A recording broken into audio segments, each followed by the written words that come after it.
Good evening everyone, welcome back to channel. आज हम start करेंगे अष्टांग हृदय का 9th चैप्टर। वैसे सेकंड चैप्टर के 2 पार्ट हो चुके हैं, उसमें हम थर्ड पार्ट आगे कंटिन्यू करेंगे।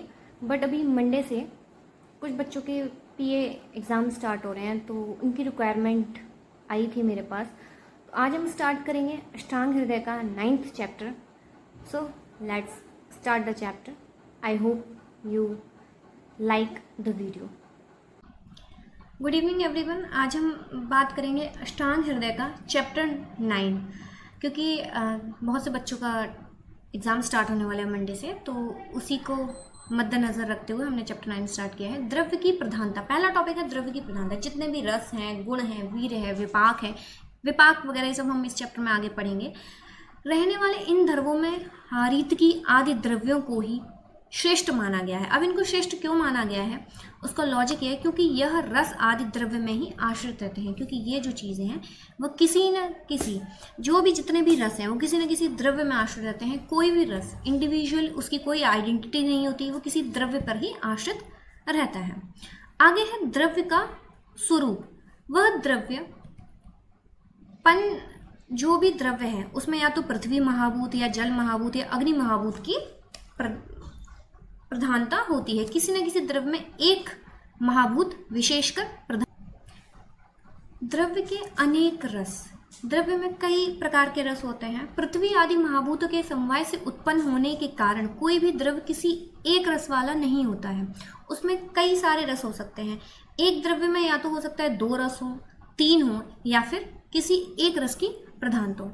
अनेक दोषज रोग, ये क्या होता है? यही कारण है कि जिस द्रव्य का सेवन करने से उत्पन्न होने वाले ज्वर, अर्थात यहाँ पे फीवर की बात हो रही है, भी किसी एक दोष वाला नहीं होता है। मतलब ना, अगर किसी को फीवर वगैरह भी हो रहा है, ज्वर हो रहा है, तो वो किसी एक दोष के कारण नहीं हो रहा है, वहाँ पे कई सारे दोष समवायी रूप से कारण हो सकते हैं।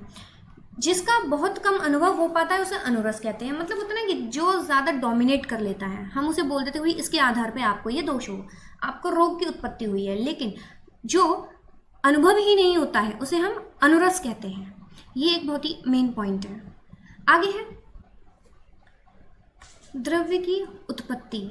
वह द्रव्य पृथ्वी से उस प्रकार उत्पन्न होता है जिस प्रकार मिट्टी से घड़ा उत्पन्न होता है। कोई भी द्रव्य है वो पृथ्वी से उस तरह उत्पन्न होता है, जैसे हम समझ सकते हैं कि मिट्टी से हम घड़े की उत्पत्ति करते हैं, इसी तरह से हमारे द्रव्य भी पृथ्वी से उत्पन्न हुए हैं। अब उत्पत्ति के कारण क्या है, ये भी बहुत इंपॉर्टेंट चीज़ है कि कारण क्या है। प्रमुख कारण जो होता है वो जल है, तथापि इसकी उत्पत्ति में अग्नि, वायु तथा आकाश के समवायी संबंध की उत्पत्ति होती है।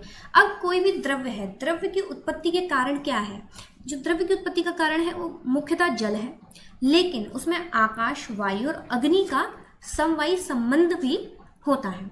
अब नामकरण में क्या कारण है? जिस द्रव्य में जिस महाभूत की प्रधानता होती है उसे उसी के आधार पर नाम दे देते हैं। जैसे अगर किसी में पृथ्वी की प्रधानता है तो पार्थिव हो जाएगा, अग्नि है तो आग्नेय हो जाएगा, वायु है तो वायव हो जाएगा। इस तरह से उसके नामकरण की।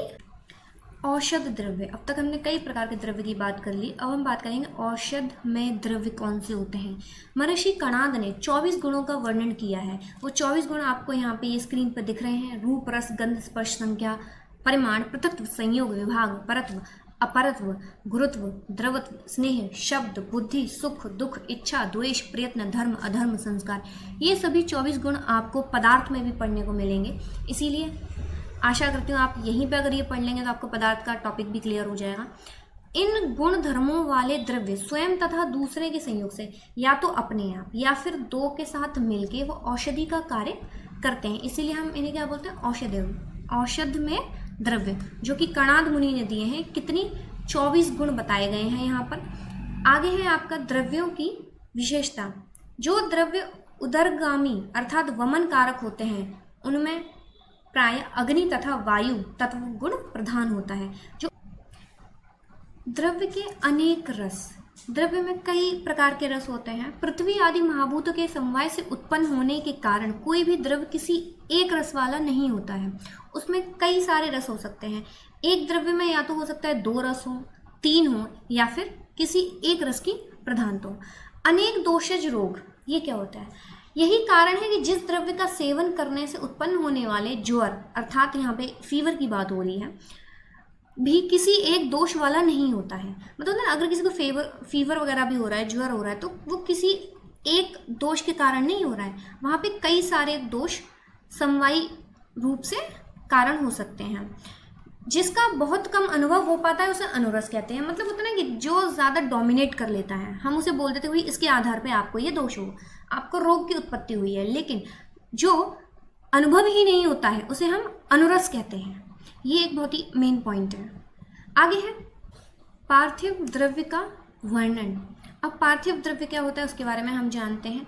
जितने भी पंच महाभूत द्रव्यों में जो द्रव्य गुरु होता है, अर्थात पचने में टाइम लगाता है, स्थूल है, स्थिर है, स्टेबल है तथा गंध गुण है, जिसमें कोई भी गंध आ रही है, प्रधान होता है, उसे पार्थिव द्रव्य कहते हैं। पार्थिव द्रव्य के क्या क्या लक्षण है? जो गुरु हो, स्थूल हो, स्थिर हो तथा गंध गुण प्रधान हो, तो हम उसे क्या बोलेंगे?